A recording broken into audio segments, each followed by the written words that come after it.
Hello everyone, कैसे हो आप सब। उम्मीद करती हूँ आप सब बहुत ही अच्छे होंगे। श्रावण मास की आप सभी को खूब सारी शुभकामनाएं। आज मैं श्रावण मास में भगवान भोलेनाथ की एक और कथा आपके सामने लेकर आई हूँ। आज मैं दूसरे ज्योतिर्लिंग भगवान शिव के दूसरे ज्योतिर्लिंग मल्लिका अर्जुन की कथा को आपके सामने लेकर आई हूँ। श्रावण का महीना भगवान भोले शंकर को अत्यधिक प्रिय है।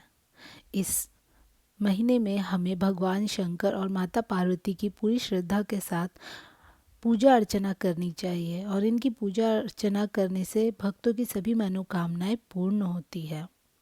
तो चलिए भगवान शिव के दूसरे ज्योतिर्लिंग मल्लिका अर्जुन की कथा सुनते हैं। शिव महापुराण के अनुसार यह कथा शिव जी के परिवार से जुड़ी हुई है।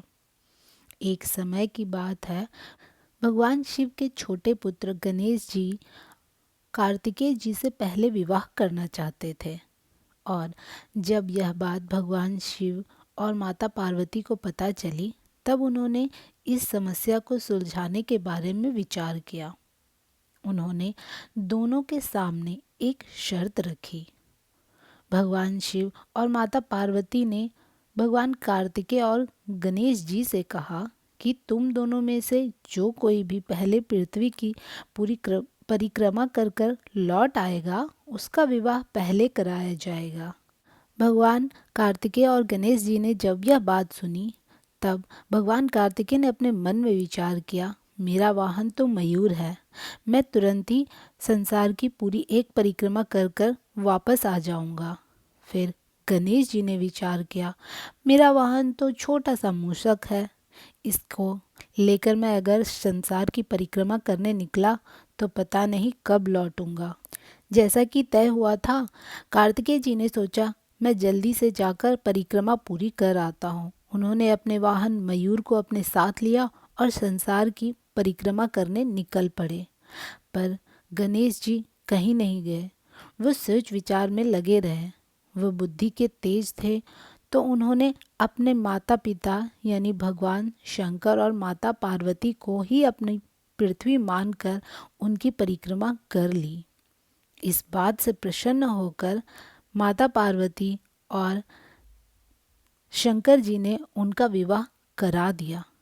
उधर कार्तिकेय जी अपनी परिक्रमा में लगे हुए थे।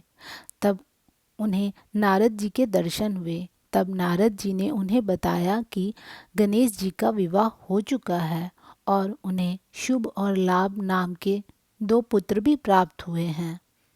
इसके बाद कार्तिकेय जी ने अपनी परिक्रमा पूरी की और कैलाश में आकर भगवान शिव और माता पार्वती के चरण छुए और क्रौंच पर्वत की ओर निकल पड़े।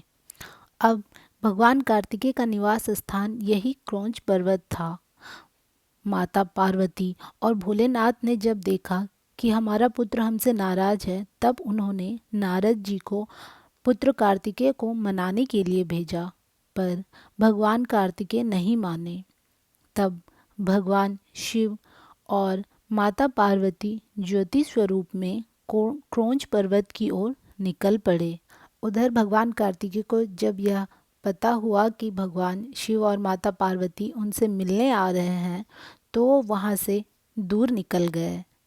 उसी समय से यह मान्यता है कि अमावस्या के दिन भगवान भोलेनाथ और पूर्णिमा के दिन माँ पार्वती अपने पुत्र कार्तिकेय से मिलने इस ज्योतिर्लिंग में आते हैं और उसी समय से माँ पार्वती और भगवान भोलेनाथ वहीं पर शिवलिंग के रूप में विराजमान हो गए।